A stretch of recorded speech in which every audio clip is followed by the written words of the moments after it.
Bienvenue,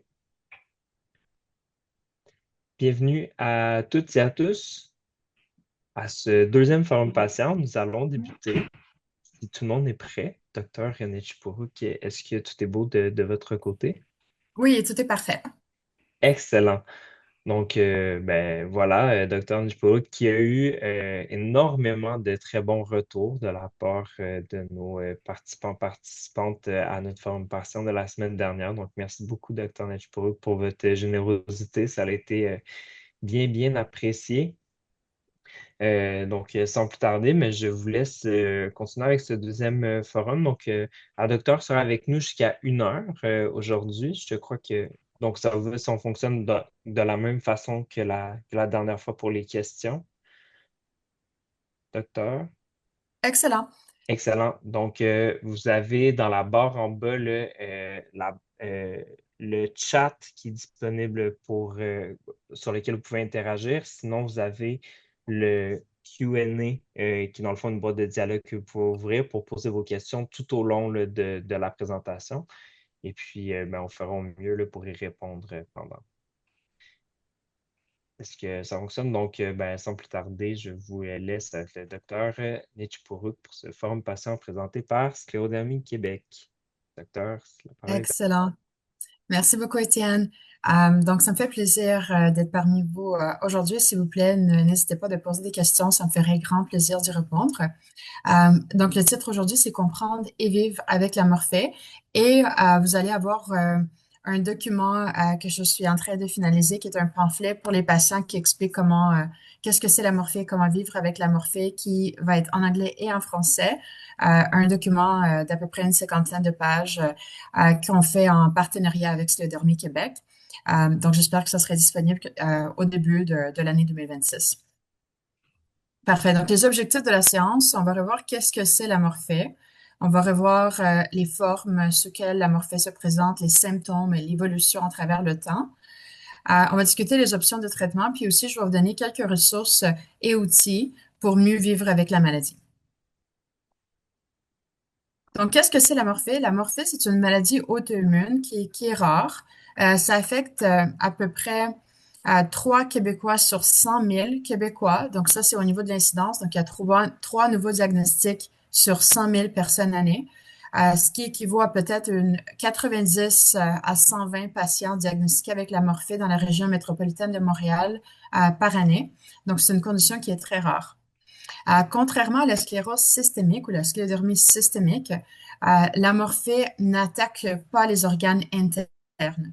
Euh, les organes peuvent des fois être affectés dans certaines formes, comme surtout la forme linéaire. Et c'est jamais le cœur ou les poumons, ça va être les organes qui sont immédiatement en dessous de la peau qui est affectée. Donc, on va revoir ça dans les prochaines diapos. Ce qui est important aussi à savoir, c'est que la morphée ne progresse pas vers la sclérose systémique. Euh, il y a par contre 2% de la population que moi je suis à peu près qui vont avoir les deux maladies ensemble. Et pourquoi? Parce que on a une prédisposition génétique aux maladies auto-immunes et des fois, on a aussi des facteurs qui vont déclencher les maladies auto-immunes qui peuvent être partagés entre certaines maladies. Donc, il y a quelques patients qui vont avoir plus qu'une maladie auto-immune. Donc, par exemple, ça peut être la morphée et une maladie thyroïdienne comme le thyroïde de Hashimoto ou ça peut être la morphée plus la sclérose systémique ou la morphée plus le lupus. Mais ça ne veut pas dire que un cause l'autre. C'est vraiment juste comme un addon où est-ce qu'il y a une prédisposition génétique à des maladies auto-immunes et des fois, on peut avoir plus qu'une maladie auto-immune chez la même personne. Euh, la morphée, c'est pas une maladie qui engendre une mortalité accrue. Donc, les gens qui ont la morphée, en général, vivent tant et aussi longtemps que les Québécois qui n'ont pas la morphée. Par contre, à cause de l'apparence, à cause de la sévérité de la fibrose, ça peut entraîner douleur, des mangeaisons, des changements d'apparence et des impacts importants sur la qualité de vie. Pourquoi ça arrive? Pour le moment, on ne le sait pas, mais pour la plupart des maladies auto-immunes, on sait qu'il y a une interaction très étroite qui se fait entre la génétique et l'environnement. Donc, au niveau de la génétique, il n'y a pas un seul gène qui prédispose la plupart des morphées. Il y a des gènes qui ont été identifiés en 2023, un gène qu'on appelle le STAT4, mais ça n'explique que des cas excessivement rares de morphée pansclérotique chez les enfants. Donc, chez les patients qui développent la morphée comme adultes, il n'y a aucun gène qui a été identifié pour causer la morphée. Mais la génétique en général, si nous, en tant que personne ou dans notre famille, il y a des maladies auto-immunes, on pourrait être un peu plus prédisposé à développer des maladies auto-immunes tout court. Quels sont les facteurs environnementaux qui peuvent déclencher cette attaque immunitaire, donc notre corps qui nous attaque nous-mêmes? C'est la pollution de l'air, euh, certains virus, par exemple, qui peuvent aussi causer comme cette phase inflammatoire et on perd le contrôle sur l'inflammation et ça induit des maladies auto-immunes. Mais il n'y a rien qui est vraiment très bien établi dans la morphée. Les autres choses dans la morphée qu'on voit, c'est par exemple la morphée qui est développée suite au traitement de cancer. Donc, quelqu'un, par exemple, une femme qui aurait eu un traitement de radiothérapie pour le cancer du sein, on voit que les taux de morphée sont plus fréquents dans ce contexte-là. On voit aussi ça avec des traitements de immunothérapie pour le cancer. Et c'est pas juste la morphée qui peut être secondaire au traitement de l'immunothérapie, c'est n'importe quelle maladie auto-immune qui affecte la peau qui peut être développée. Et en général, c'est quelque chose qu'on est capable de gérer en clinique sans trop de difficultés. Donc, la morphée, c'est vraiment une maladie auto-immune. C'est les cellules de notre corps, nos cellules immunitaires qui vont attaquer notre peau et cette inflammation va amener une production excessive de collagène. Le collagène, c'est la substance qu'on retrouve dans notre peau qui cause cette résistance. Le fait que quand on étire la peau ne s'étire pas trop et vraiment, il y a cette résistance qui est dans notre peau. Donc, quand il y en a beaucoup de collagène, ça fait de la peau qui perd son élasticité, la peau qui est endurcie, qu'on n'est pas capable de pincer. On peut avoir de la misère à bouger nos articulations tellement que la peau, elle est dure et moins souple. Ce qui est important pour la morphée, c'est que contrairement aux autres maladies auto-immunes qui sont une fois développées pour la vie, comme la sclérose systémique, la morphée, c'est une maladie qui est limitée dans le temps. Elle finit toujours par disparaître, mais le temps pour la disparition peut varier entre un individu à l'autre. Ça suit les trois étapes. Première étape, c'est l'inflammation. En général, quand on voit cette inflammation, on va voir la peau qui va être de couleur rose, ou violacée. La couleur typique, on appelle, c'est la couleur de lilas, comme la fleur. Cette phase peut durer 3 à 6 mois. Et ensuite, la peau devient figée. Donc, figée, il y a trop de collagène, elle est moins souple. Ça, c'est la phase de fibrose. La phase de fibrose peut durer entre 6 mois et 10 ans, dépendamment des formes. Et peu importe la forme, en général, ça va disparaître. Et il va y avoir une phase d'atrophie. Une phase d'atrophie, ça ne veut pas dire guérison sans séquelles. Ça va être, la peau souvent va avoir une apparence soit plus pâle ou plus foncée et plus mince à cause de cette perte de substance. Le collagène qui était excessif, il est disparu, mais il ne s'est pas fait remplacer par le collagène qui est normal. Donc, il va y avoir des séquelles sur le plan fonctionnel ou sur le plan esthétique qui peuvent être importantes dépendamment du patient ou de la patiente et de la forme. À qui cela arrive-t-il? Je vais essayer de monitorer les questions. Il y a une question dans le chat. Si la chimiothérapie peut causer la morphée, oui. J'ai une publication que vous pouvez regarder. On a publié, je pense, en 2024. Ça s'appelle La morphée et le cancer, parce qu'on a fait une revue qu'on appelle Scoping Review, une revue de littérature sur tous les cas de morphée et de fasciite eosinophile qui est causé par soit le cancer, soit le traitement de cancer. Et bien que la radiothérapie et immunothérapie, c'est les causes les plus fréquentes, la chimiothérapie peut le faire aussi. Et la façon qu'on pense que tous ces facteurs très, très différents peuvent engendrer la morphée, c'est parce que tous ces facteurs sont capables de briser l'ADN. L'ADN, c'est comme l'électricité de la cellule ou comme le noyau de la cellule. Et quand on le brise, on peut développer l'attaque auto-immune contre ce noyau ou ces protéines dans la cellule. Et c'est de cette façon que, du moins moi, je peux expliquer pourquoi c'est pas un facteur déclencheur chez tous les patients, mais ça peut être 15-20 facteurs différents qui peuvent engendrer les maladies auto-immunes. Donc, il y a 5 formes principales de morphée.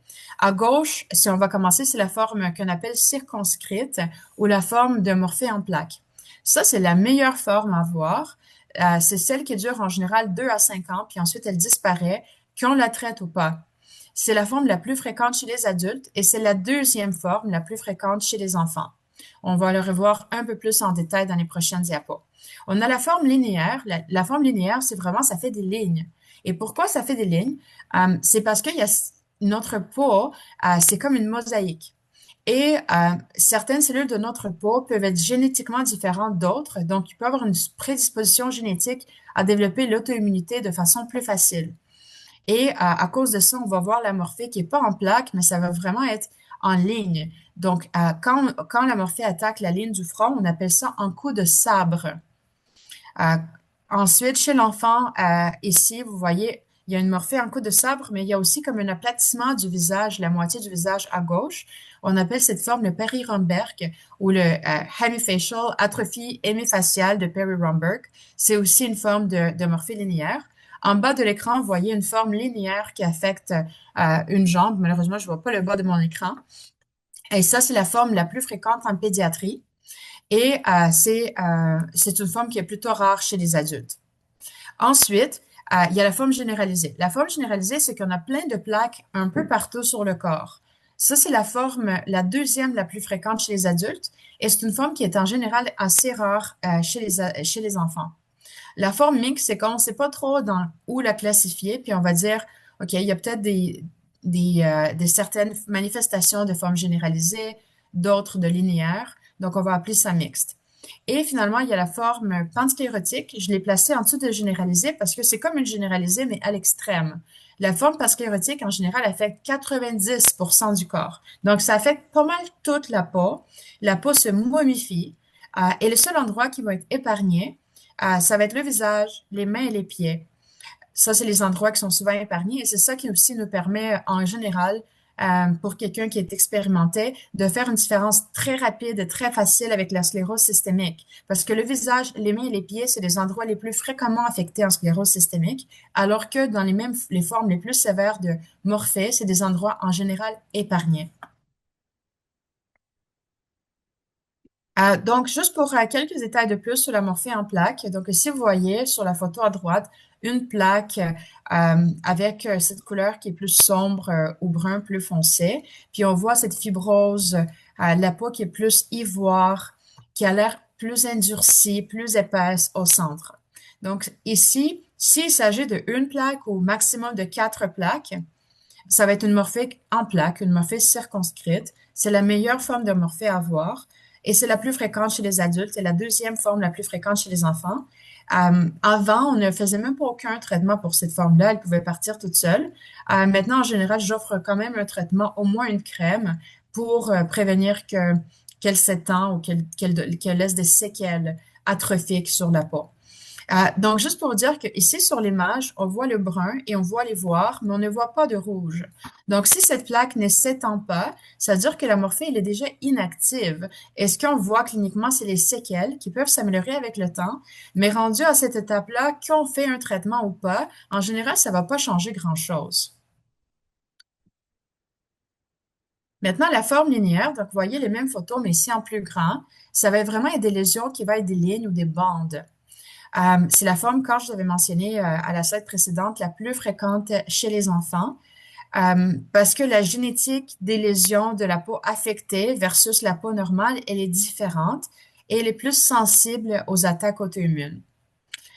C'est la forme qui est plus importante à reconnaître et à gérer de façon urgente, pas parce qu'elle est mortelle, pas du tout, mais ça va surtout affecter les endroits qui sont soit cosmétiquement importants, comme par exemple le visage, et même si c'est pas dangereux d'avoir une plaque en plein milieu du front, ça va affecter la qualité de vie énormément des patients parce que la peau du visage, elle est visible à tout le monde. Et donc, ça amène souvent des inquiétudes, une gêne très importante qui va gêner l'esthétique, mais la qualité de vie du patient. Et pas juste ça, la forme linéaire souvent va être profonde au niveau de la peau. Donc, c'est pas juste la surface superficielle de la peau qui est affectée, mais les surfaces profondes, comme le derme, le tissu sous-cutané, le gras, et même des fois, ça va aller pour attaquer l'os en dessous. Donc, au niveau du visage, l'os, c'est l'os qui protège le cerveau, c'est le crâne. Et si la forme est si sévère, j'ai comme j'ai un patient sur 100 que je suis en ce moment que ça cause des convulsions, donc ça peut affecter le cerveau. Donc, chez les enfants, on recommande de faire des résonances magnétiques du cerveau pour s'assurer que ça n'affecte pas l'os du crâne et le cerveau sous-jacent. Et l'autre organe très important sur le visage qui peut être affecté par la morphée en ligne, c'est l'œil. Et on peut avoir une augmentation de pression oculaire. Donc, tous les patients, que ce soit des adultes ou des enfants, on recommande un suivi en optométrie ou ophtalmologie pour s'assurer que l'œil se développe normalement et qu'il n'y a pas de séquelles. Quand la morphée elle va affecter les jambes ou le tronc, ça va souvent traverser les surfaces articulaires. Les surfaces articulaires, c'est exemple les genoux, les coudes. C'est essentiel pour les mouvements et la vie de tous les jours. Donc, s'il y a une bande très épaisse, très fibrotique qui traverse le genou, on n'est plus capable de plier et déplier le genou, ce qui est très important pour un individu de n'importe quel âge. Donc, dans ce cas-là, on va essayer de commencer un traitement puis faire un traitement plus agressif pour prévenir les séquelles. Chez les enfants qui grandissent, c'est la forme aussi qui peuvent affecter le grandissement normal des membres. Et donc, on peut avoir une jambe qui peut être plus courte que l'autre si on ne fait pas un traitement le plus vite possible. La forme généralisée, c'est quand on a plus que 4 plaques sur des régions différentes. Et c'est la forme numéro 2 chez les adultes. Ça peut aussi limiter la mobilité, ça peut aussi affecter la qualité de vie à cause de l'atteinte esthétique et fonctionnelle. Et c'est la forme que je présente ici, c'est la forme de morphée généralisée que je vois le plus souvent. Ça affecte les femmes après la ménopause et ça va affecter surtout les endroits où est-ce qu'il y a du frottement. Donc, la région de la brassière, la région de la ceinture aussi. Et ce qui est important dans cette forme-là, c'est que ça va souvent coexister avec une maladie auto-immune qui affecte les organes génitaux qui s'appelle le lichen scléreux. Donc, si votre dermatologue vous dit on devrait examiner vos organes génitaux, avez-vous des démangeaisons là, c'est tout à fait approprié pour la forme généralisée chez les adultes, surtout la forme isomorphe, mais c'est pas quelque chose qui affecte les enfants. Donc, chez les enfants, la forme généralisée va souvent être seulement comme soit des plus que 4 plaques un petit peu partout sur le corps, ou les plaques qui vont être symétriques au niveau des bras et des jambes. C'est la forme qu'on appelle symétrique. Et finalement, la forme pansclérotique, donc vraiment, ça fait vraiment un 360 degrés autour des membres, donc les bras, les jambes et le tronc. Ça va affecter toute la peau, ça va épargner les mamelons. Donc, on va avoir cette déformation en forme de cône au niveau des seins, qui est complètement réversible si on fait un bon traitement, puis commence le traitement le plus vite possible. Et ça va en général épargner les doigts, les orteils et le visage, qui nous aide énormément à différencier cette forme très sévère de la sclérose systémique.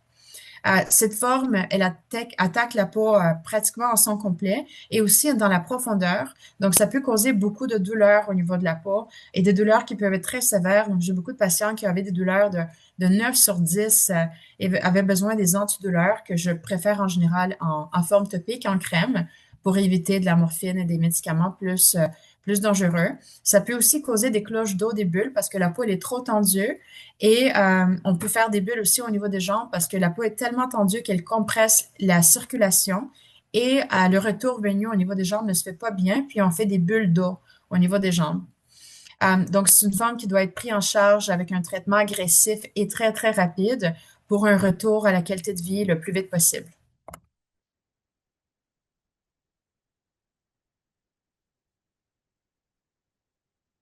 Donc, en général, la morphée n'affecte pas la langue et n'affecte pas le bout des doigts, mais je pense que la forme dans laquelle vous avez référé dans le chat, la question dans le chat, je vais vous la lire.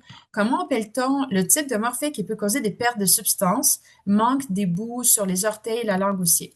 Donc, pour la morphée comme normale, c'est pas quelque chose qu'on voit. Il y a la seule forme de morphée qui peut induire des trouvailles comme ça s'appelle le Disabling Pansclerotic Morphea of Childhood. C'est la forme qui est génétique. C'est causé par une mutation dans le gène qu'on appelle STAT4. Ça fait que le système immunitaire est activé sans arrêt, mais c'est une forme excessivement rare. Moi, j'ai aucun patient avec cette forme-là. J'ai un patient qui a une forme un peu similaire, mais moins sévère. Et même chez mes collègues qui suivent énormément de patients avec la morphée aux États-Unis, il n'y a aucun Dr. Heidi Jacobi et Dr. Cassie Turok à Pittsburgh, les deux ensemble, sur 1000 patients, ont un seul patient avec ça. Donc, c'est une forme excessivement rare. Donc, c'est pas quelque chose que, en général, vous avez besoin de vous inquiéter.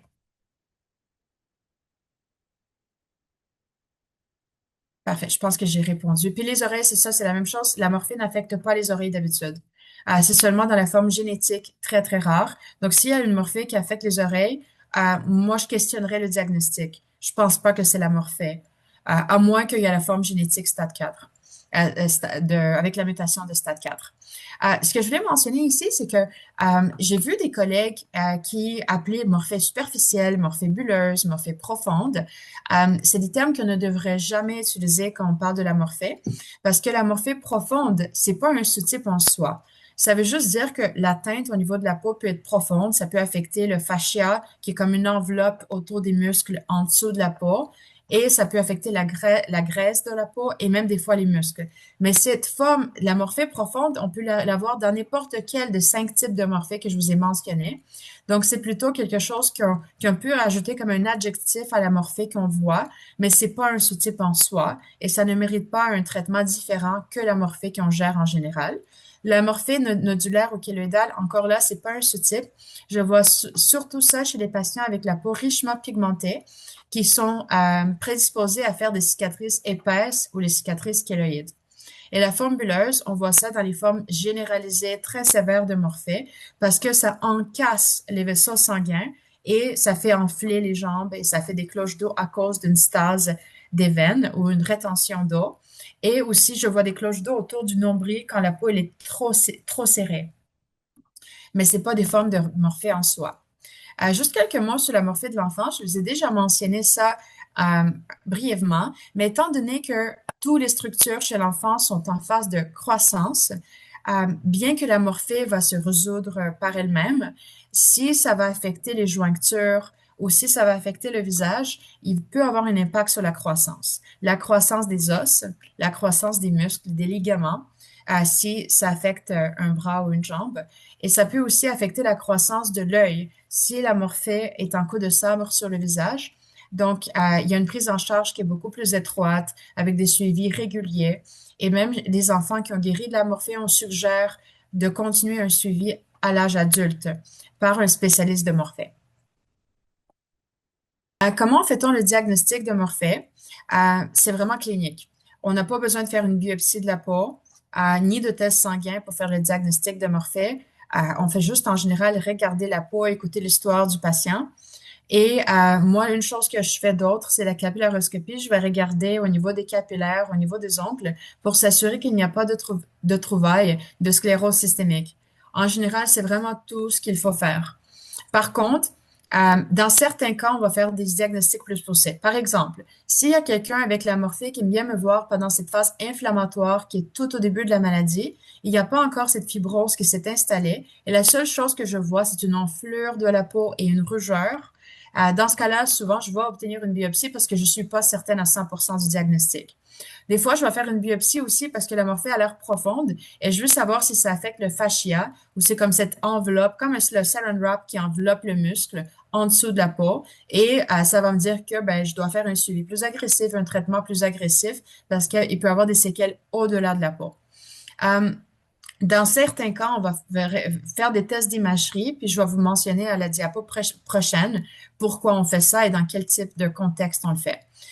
Les prises sanguines, en général, ici au CUSUM, dans la clinique de Morphée, je fais les prises sanguines surtout chez les patients qui ont besoin de prendre des médicaments systémiques, immunosuppresseurs, exemple méthotrexate, mycophénolate, parce que c'est des médicaments qui peuvent avoir des séquelles ou comme des effets indésirables sur les cellules sanguines, sur le foie. Donc, je vais faire une prise sanguine de base pour s'assurer qu'il n'y a aucun problème, aucune contre-indication à entamer ces médicaments.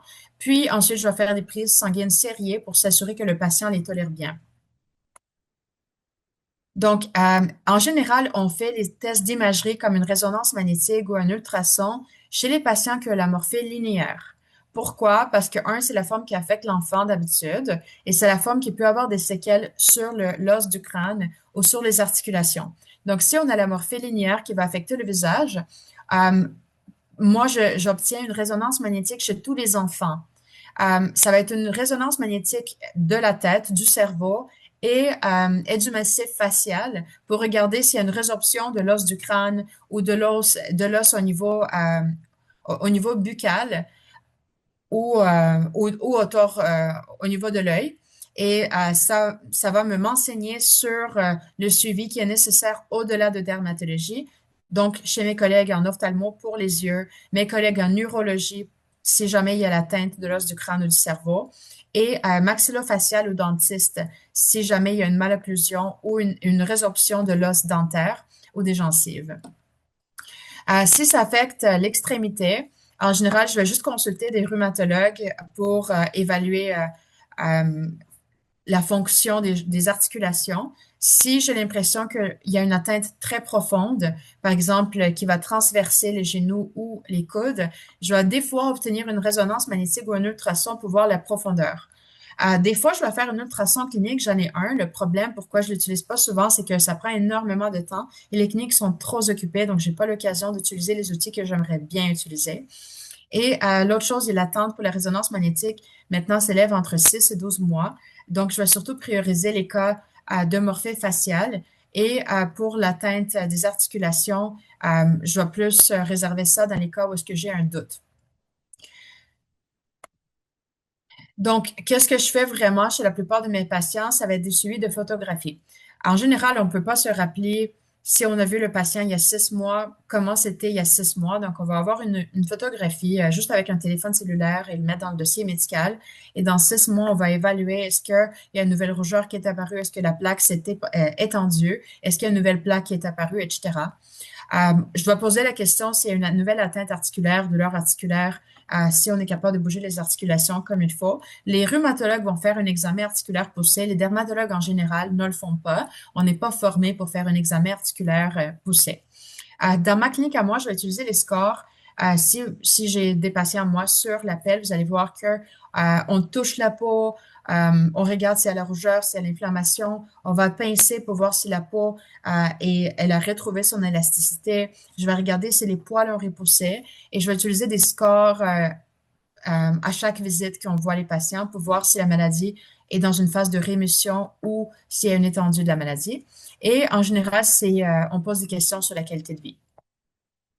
Quand on traitait. Donc ça, c'est vraiment important et ça, c'est quelque chose que, en général, c'est très difficile pour les patients et pour même les médecins qui sont un petit peu moins habitués à voir la morphée de comprendre quand est-ce qu'on peut arrêter le traitement et quand est-ce que le traitement est nécessaire. Comme je vous ai mentionné au début de la présentation, la morphée finit par partir. Et il y a 3 phases. Donc, il y a la phase d'inflammation où est-ce que souvent on va avoir des plaques qui vont s'étendre, de nouvelles plaques qui vont apparaître et on va avoir une certaine couleur rosée ou rouge ou violacée au niveau des plaques. Ça veut dire que la morphée elle est active. C'est ces plaques-là qu'on veut traiter. Une fois qu'il n'y a plus de rouge, les plaques n'en sont plus étendues et la seule chose qu'on voit, c'est de la fibrose ou la peau qui est comme moins souple qu'elle était avant, on a un peu manqué le bateau. Puis commencer un nouveau traitement à ce moment-là, des fois, ça fait absolument aucun bénéfice. Mais on va évaluer ça patient par patient. Si c'est une morphée qui est trop dangereuse, par exemple la morphée qui va affecter le visage et il peut avoir une atteinte fonctionnelle ou esthétique importante, la plupart du temps, on va quand même dire, faisons un traitement quand même pour que l'assouplissement de la peau se fasse plus vite et pour prévenir que la morphée s'étend. Si la morphée touche les surfaces articulaires, là encore là, il peut y avoir des atteintes importantes au niveau de la fonction d'individu, donc l'utilisation des bras, des jambes dans la vie de tous les jours. On va peut-être dire, même à la phase fibrotique, faisons un traitement pareil. Mais pour les plaques, il y a une plaque dans le dos, il n'y a plus d'inflammation, c'est juste une fibrose. En ce moment-là, souvent, on ne fait pas vraiment de traitement ou on va faire un traitement localisé. Donc, ce qui est vraiment important à retenir, c'est qu'on doit traiter quand la morphée est active, pas quand elle est résolue. Parce que quand elle est résolue, on a manqué le bateau, puis notre traitement n'apporterait peut-être pas grand-chose. Donc ça, je m'excuse pour le fait que c'est en anglais, mais je l'ai tiré d'une publication qui est comme une ligne directrice en pédiatrie en 2011. Euh, donc, est-ce que la morphée est active? Qu'est-ce que ça veut dire active? Il y a une présence de rougeur ou d'enflure, surtout au niveau de la périphérie, donc les bordures de la lésion. Est-ce que les lésions sont en train de étendre, ou il y a de nouvelles lésions qui se forment? Si la réponse est non, Donc, dans ce cas-là, en général, on n'a pas vraiment besoin de traiter, comme je vous ai mentionné.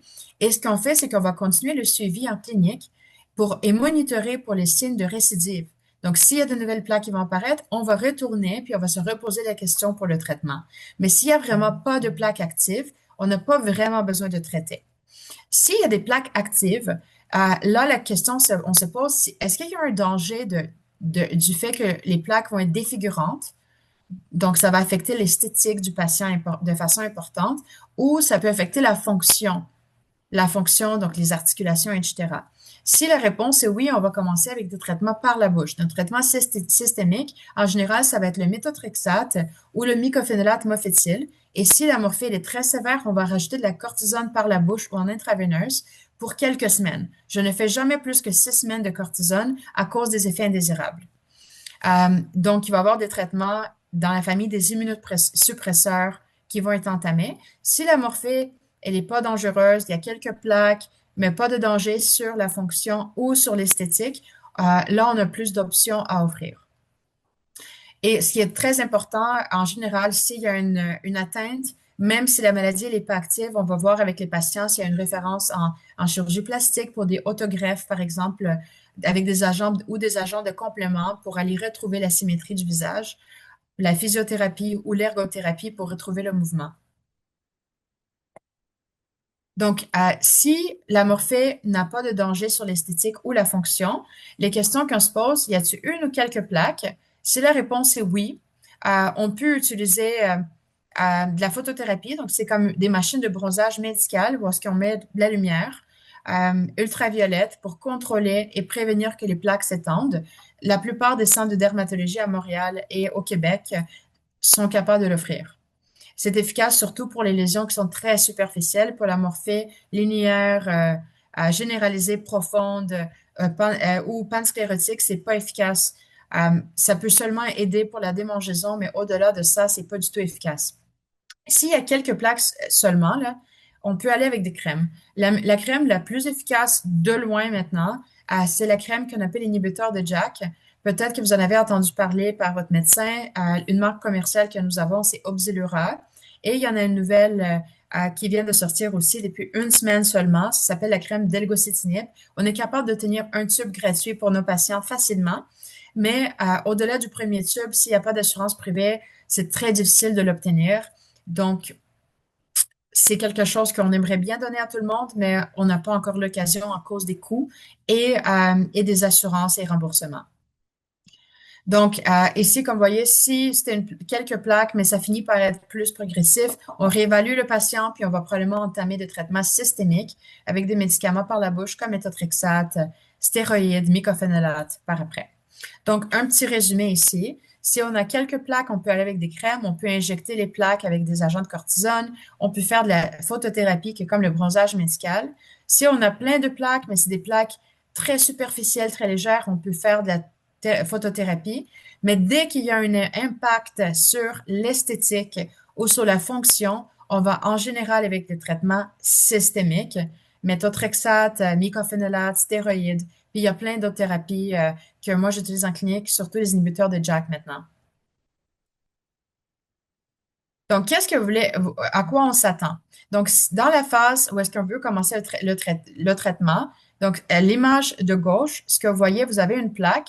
En plus de cette fibrose, cet aspect jaunâtre, ivoire au centre, et cette peau qui est translucente, cette brillance, ça montre qu'il y a une fibrose, que la peau, même si on n'arrive pas à la toucher, puisque c'est juste une photo, on est capable de voir que la peau a l'air serrée, qu'on n'est probablement pas capable de la pincer.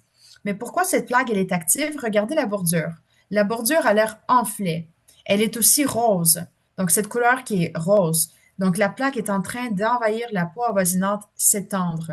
Donc, là, on a une morphée qui est active. On veut la traiter. Et qu'est-ce qu'on cherche à voir? Après 3 à 6 mois, on veut que la morphée ne progresse pas. Mais ça prend du temps pour qu'une fibrose, une cicatrice se ramollisse. Ce ramollissement, en général, ça prend 6 à 12 mois. Donc, on ne s'entend pas que la morphée soit guérie avec du méthotrexate en 3 mois, c'est trop tôt. C'est 6 à 12 mois. Et comment vous, comme patient, vous savez que la peau, elle devient plus guérie? Un, elle devient plus souple. Il n'y a plus de nouvelles plaques qui apparaissent. Et regardez les poils.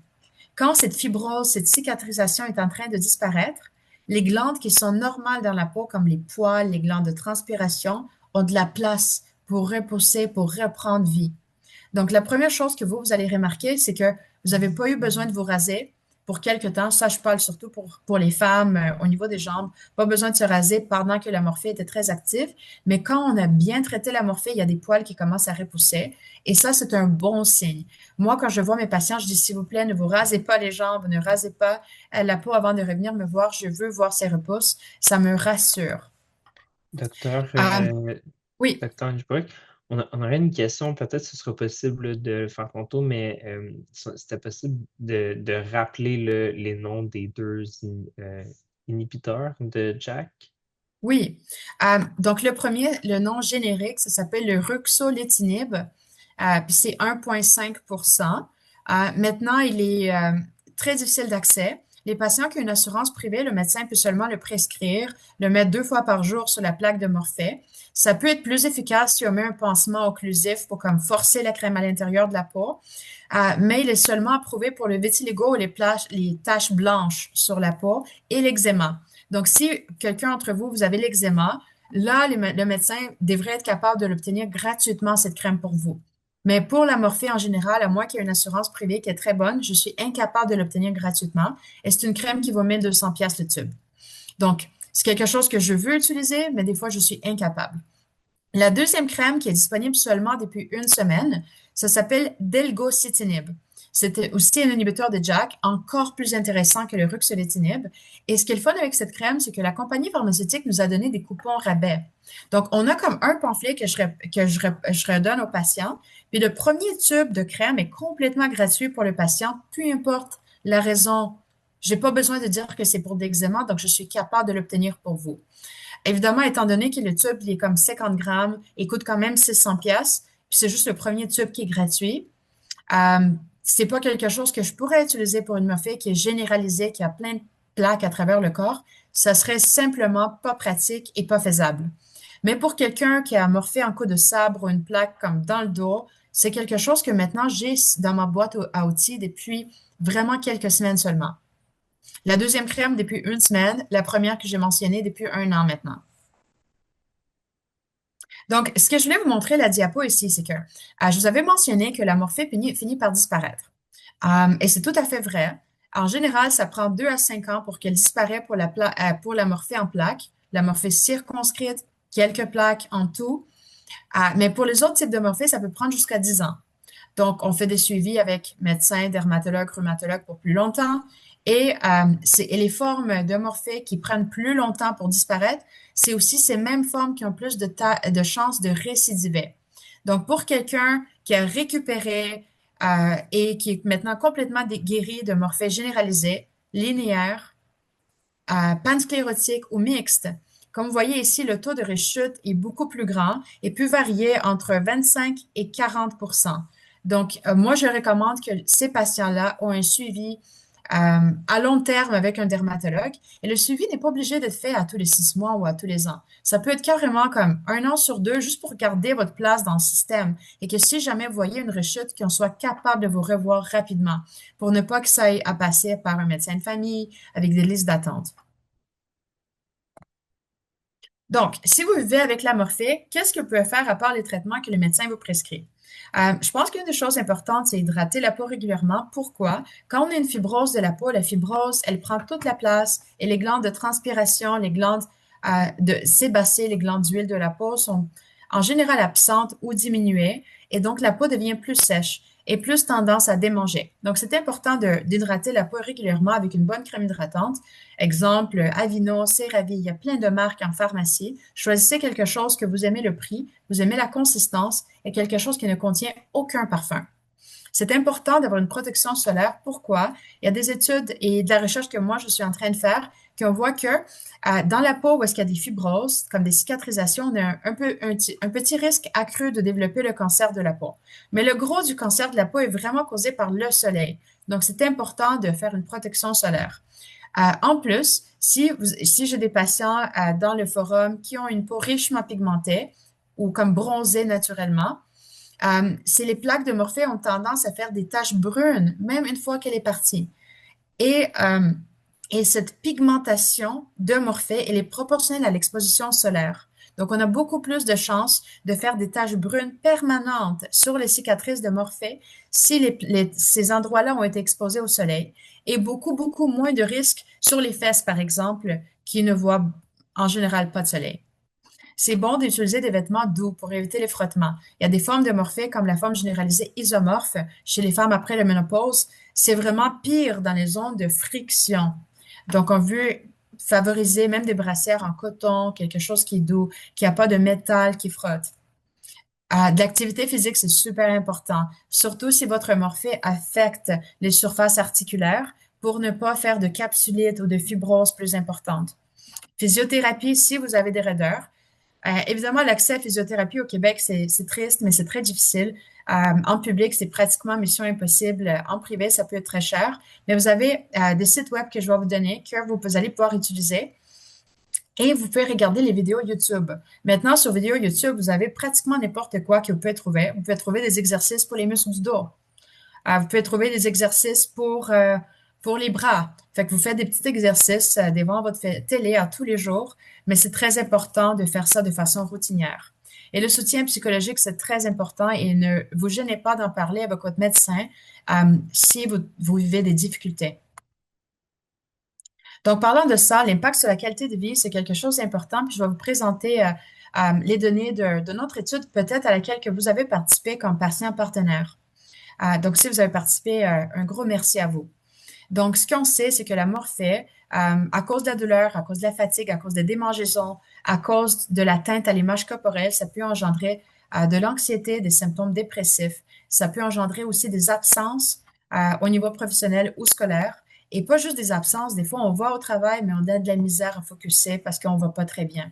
Donc, c'est très important d'avoir un accompagnement.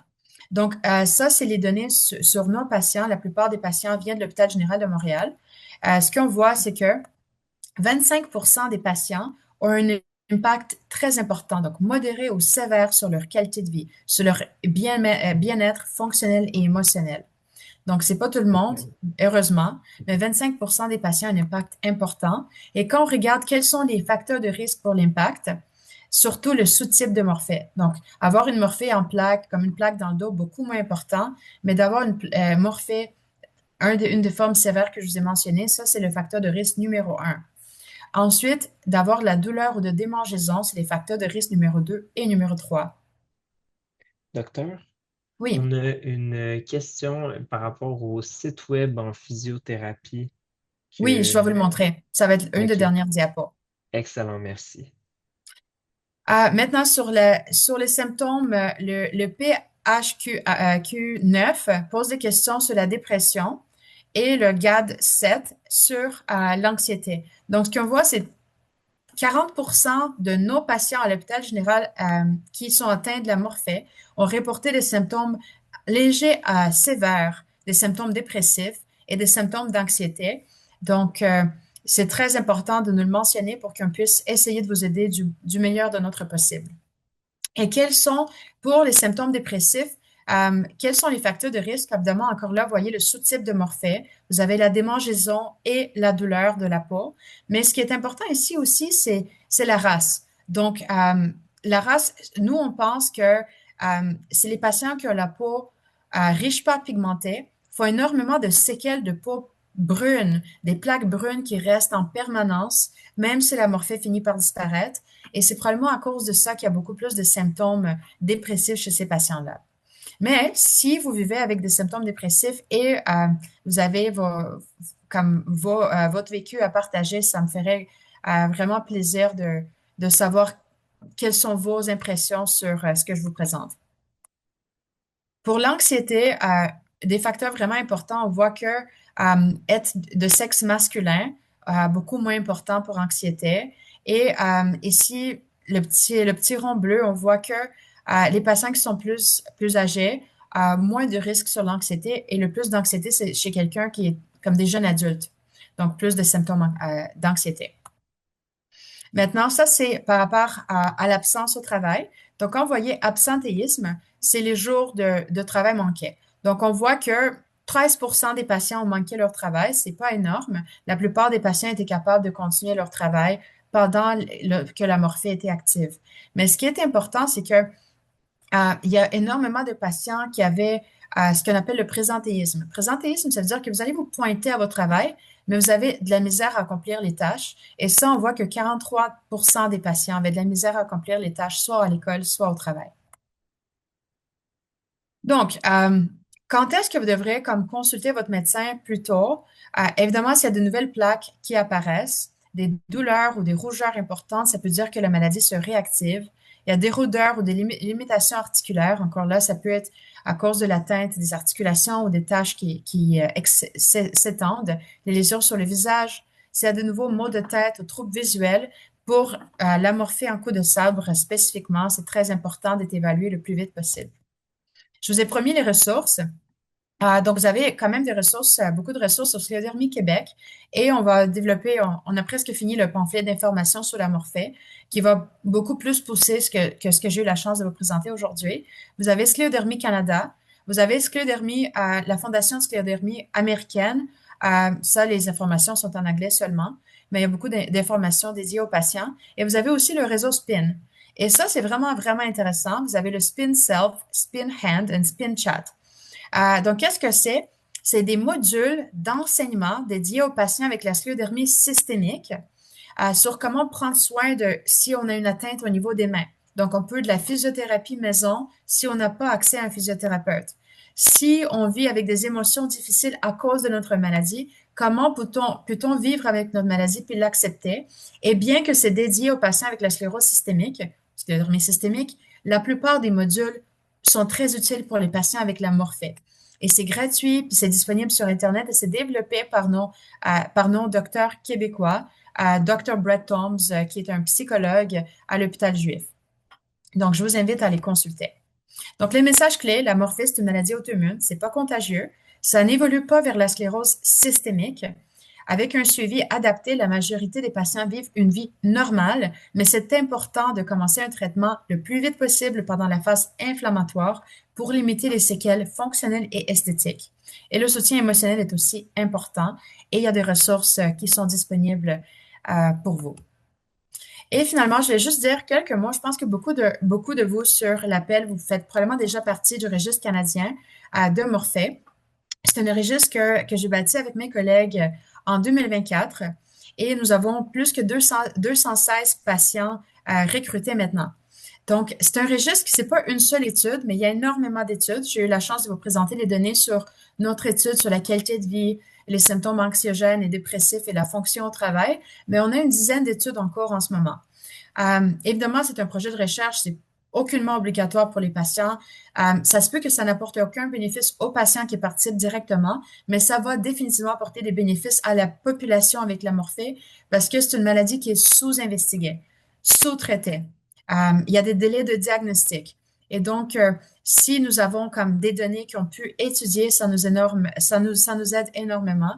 Donc, si quelqu'un d'entre vous serait intéressé à nous joindre, je vais mettre mon collègue va juste mettre son adresse courriel pour nous joindre si vous voulez faire partie du registre de Morphée. Ça n'implique pas grand-chose.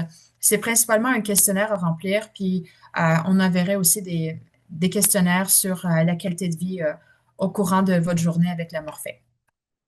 Je vous remercie énormément pour votre écoute. Donc, ben, merci énormément, Dr. Nitchpool. Donc, je sais que vous avez là un hard stop à 1 heure. On a une question. Je vous encourage à les partager plus tôt que tard, considérant le temps. On a quelqu'un qui demande, que peut-on faire pour s'aider si de très nombreuses lésions autour des genoux très enflées et difficile de plier les genoux? Donc, difficulté de plier les genoux. Euh, Oui, ben, la chose la plus importante, c'est d'obtenir un traitement qui est approprié pour cette forme de morphée. Chez les adultes, quand ça affecte les genoux, souvent c'est la forme généralisée symétrique. Ça va être les deux genoux comme symétriques. En général, c'est d'entamer un traitement avec du méthotrexate ou mycophénolate. Et je combine souvent avec soit un inhibiteur de JAK, soit des stéroïdes par la bouche ou un intraveineuse pour juste quelques semaines pour comme contrôler la maladie le plus vite possible. Donc ça, c'est du côté médical. Mais de côté, qu'est-ce que vous pouvez faire? Je suggère de consulter le site Spin Canada pour regarder quels sont les outils de physiothérapie ou les exercices que vous pouvez faire pour comme ramollir, pour, pour assouplir la peau par exercice.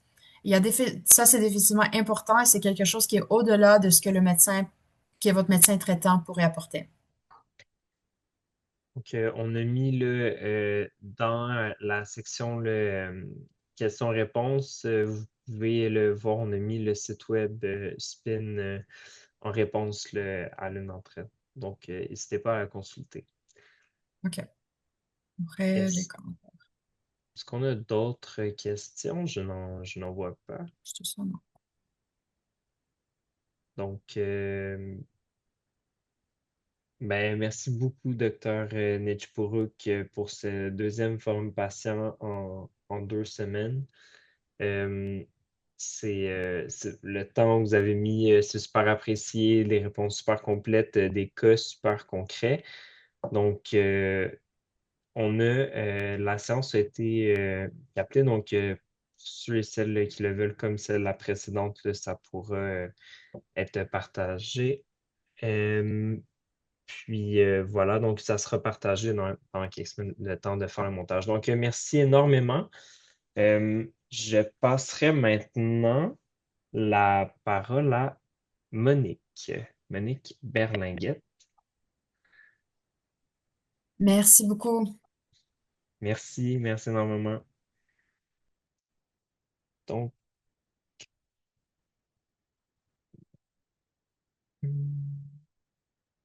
Monique, est-ce que vous êtes parmi nous? Oui, tout à fait. Excellent.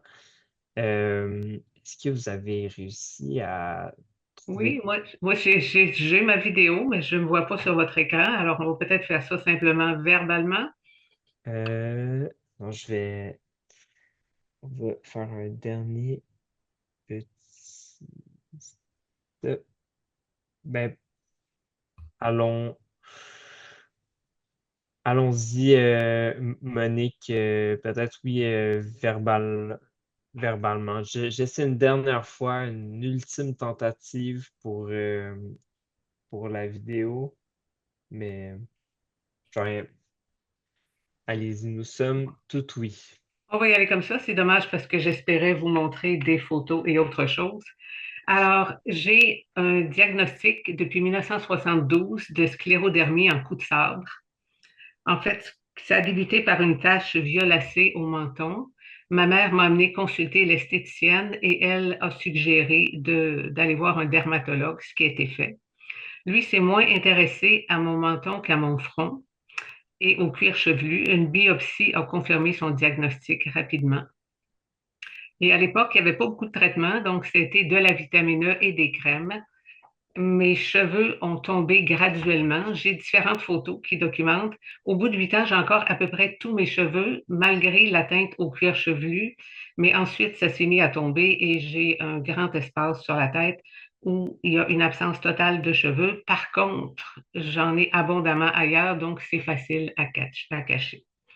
Cette phase-là a duré à peu près une dizaine d'années. Par la suite, 26 ans plus tard, j'ai eu un deuxième épisode. Je suis retournée chez le même dermatologue qui m'a confirmé que le menton était également atteint. Donc, on a recommencé avec la vitamine E, mais il n'a pas pensé qu'il pourrait faire grand-chose parce que la maladie était vraiment bien installée. Il y avait un creux au menton. J'ai essayé un guérisseur, 9 visites, beaucoup de brassage d'énergie, mais pas de résultat. Alors, transformation visible au visage, apparition d'une lésion sur le cou. Différents médicaments ont été essayés, dont l'Aralène, le Dilantin. J'ai eu des troubles de vision suite à ça. J'ai fait visite à l'ophtalmologue. Et puis, bon, on a arrêté l'Aralène. Il y a une kératite qui a été confirmée. Par la suite, j'ai abouti à l'hôpital Notre-Dame où j'ai rencontré la dermatologue Dr Suzanne Chartier, qui a pris des prises de sang pour constater que la seule anomalie était des antinucléaires trop élevés. Le foie, le rein était intact. Arrêt de la vitamine E, on a continué de traiter avec des crèmes, essentiellement du Dovonex. et en lotion capillaire parce que ça s'appliquait mieux sur le cuir chevelu. Ça a été comme ça pendant plusieurs années et en 2015, là, l'arrêt définitif a été constaté. Donc, un deuxième épisode qui a été quand même assez long. Et Dr Chartier m'a dit qu'elle était convaincue que la maladie, pardon, était non seulement inactive, mais qu'elle le resterait. Ça fait 10 ans de ça. Je fais partie des patients qui mènent une vie active, qui n'ont pas vraiment de séquelles autres que esthétiques. J'avoue que je passe beaucoup de temps à ne pas penser du tout à la sclérodermie. C'est comme ça fait partie de moi, mais en même temps, c'est pas préoccupant du tout. Ah voilà, sans image, on va s'en tenir à ça. Euh, Merci mais beaucoup. Monique, Oui. je crois qu'on pourrait essayer de partager les images, bien qu'on ne réussisse pas à voir avec votre caméra. Si vous regardez au bas de votre écran, vous devriez avoir un bouton vert partage ou share, que c'est un carré vert avec une flèche qui monte vers le haut. Hum, Ça, c'est sur Zoom ou caméra? Sur Zoom, je le Ouais, vois pas. c'est sur Zoom. Donc, mais Ah c'est oui, oui, oui.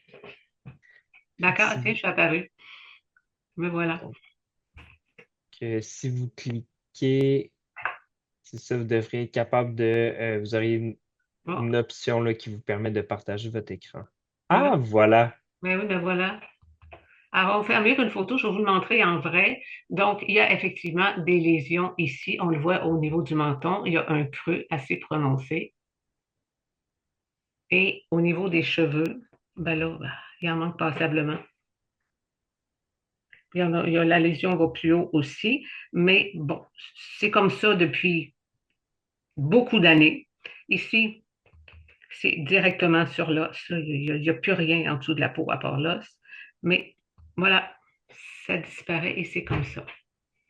Donc, j'ai appris à vivre avec ce visage-là, même s'il est déformé. Tantôt, le docteur parlait d'une hémiatrophie faciale partielle. J'ai effectivement les deux côtés du visage qui sont asymétriques. C'est ce que j'appelle mon côté serein et mon côté torturé. Mais bon, c'est comme ça. J'ai des photos qui ont été prises également. Le docteur, tantôt, mentionnait l'importance des photos.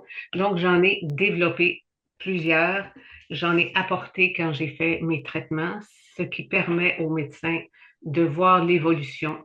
C'est très précieux, c'est très important. À un moment donné, j'ai cru que je perdais des cheveux sur le côté de la tête. On a pu regarder ça attentivement, on s'en est occupé et ça s'est réglé. Alors voilà essentiellement ce que je souhaitais vous dire. Je vous remercie beaucoup. Merci énormément, Monique, pour votre témoignage. Et puis, ben, bien heureux que le partage d'écran ait pu fonctionner. Est-ce qu'on a des questions pour Monique? Non. Mais merci énormément ben, à Dr. Nechipuru qui, je crois, est parti, et puis également à vous, Monique.